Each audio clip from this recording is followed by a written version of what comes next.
आज मुई खाऊे पखाल भात इने पखाल भात बहरे पकईछे आउ टिके पूरा पाग बनै पकाबी जेनटा कि दही आउ काकुड़ीर पाग आउ इड़े टमाटर भी पाग हेबा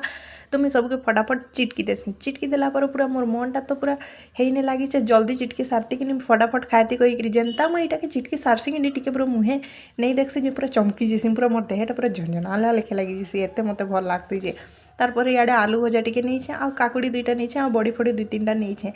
आउ इटा सीधा तो मुई बसली आ पूरा कुटी बसलिनी फटाफट करी सबके पूरा फिनिश करदेली सांग मैंने जदि भल लगुच गोटे लाइकटे करबे आ कमेंट करबे आउ जदि आपण मैंने मते सपोर्ट करबार लगी चाहबे बोले मते फॉलो टिके करबे सांग मैंने आज लगे एतकी बाय बाय थैंक यू।